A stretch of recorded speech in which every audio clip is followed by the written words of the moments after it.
Hey, what's up summoners, I'm Sunny Lee and today I'm sharing with you my secrets on how I got to Emerald and almost Diamond actually for Season 0 of League of Legends Wild Rift. Let's get to it. Tip number 1 is add good players and queue with them. Good indicators are their actual gameplay, while in-game you see that they're good with their decision making and their mechanics. It's a good sign that they're pretty good, but it's really good if you combine it with other indicators. The second good indicator of a good player you should add, their MVP ratio. You can check out their stats. So on the player stats, you can actually check, like for example, these are my stats. So a good indicator is usually you compare their games played versus their MVP ratio. If it's more than 10% of their games, it's usually slightly good. Around 10% would be average, so I would consider myself average at this point.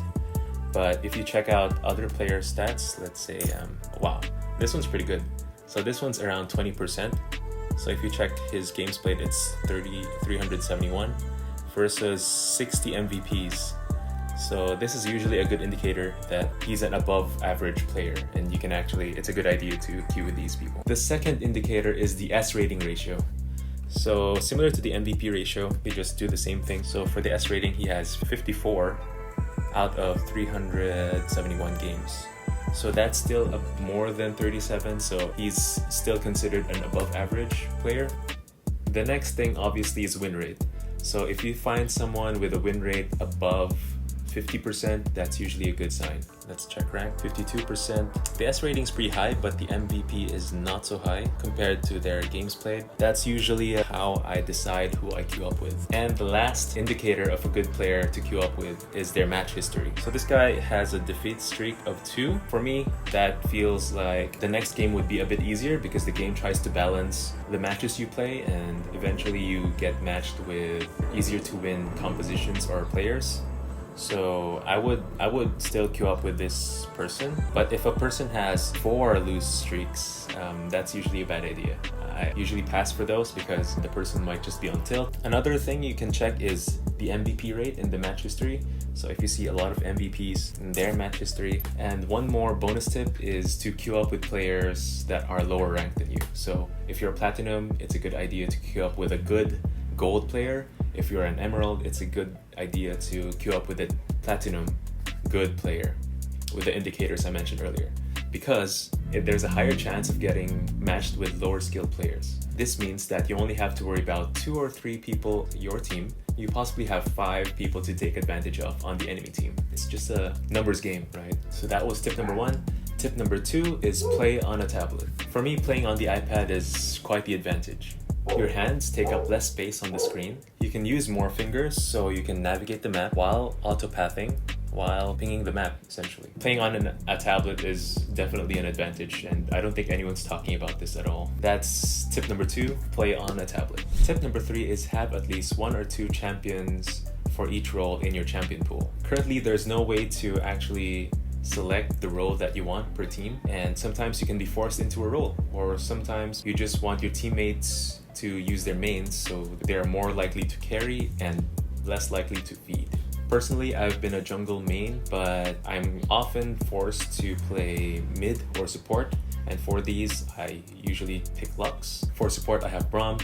I have a wide champion pool as well for the top lane and the jungle. So I recommend 1 to 2 champions because there's more possibility of picking a champion that synergizes well with your team or counter-picking someone on the enemy team. Tip number 4 is stop playing when you're tilted. When you're losing 4 games in a row, just stop playing, take a break, and play some other time. You'll be making rash decisions and just continue to spiral down. Tip number 5 is try all the champions in PvP at least once, even if you've played League of Legends on PC. Playing each champion at least once sheds so much light about the champion.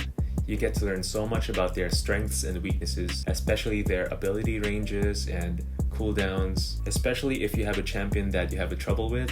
Like for example, if you have trouble laning against a Yasuo, playing Yasuo in PvP would actually really help you understand what are his strengths and weaknesses. And so there you have it. Those are my 5 secrets on how I got to Emerald and almost Diamond in Season 0 of League of Legends Wild Rift. Don't forget to like this video if you found it useful, subscribe to the channel would be legendary, and I'll see you guys in the next video. Good luck on the Rift, and thanks for watching.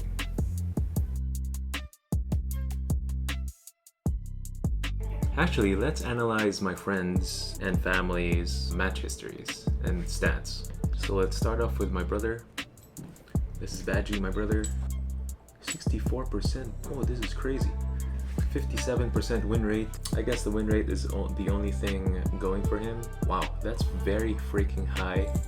KDA. He has an average of 5.2 KDA. Pandemic, this is my very good childhood friend. Check out her match history. Around 50% win rate. She is Platinum 4. She has below 10% MVP, so that's not so good. S rating is below 10% as well, so that's also not so good. Win rate is 51%, not so good. KDA is pretty good, but that's not so good stats. My sister, gold 3. Stats also very high KDA. S rating very low. 1 MVP out of 84 games. 57% win rate is also really good. 5 S ratings. This is below 10%. Last two friends is Mikey is usually the guy we depend on to win. He has 53% win rate. MVP rate is really high. That's double the expected amount for typical MVPs, and it's also really high S rating. So this guy I would definitely rank with. Harry, he is Platinum 1. Just like me. For ranked, he has 52%. MVP ratio is not so good, so it's less than half of his games played. He also has 42%, 42 S ratings. That's almost 10%. I would consider this average to below average. That's Perry. Sean, for ranked, he has 50%. We also have 26 MVPs, so that's pretty good. That's average to above average because of the MVP ratio and the S rating ratio. Good job, Sean.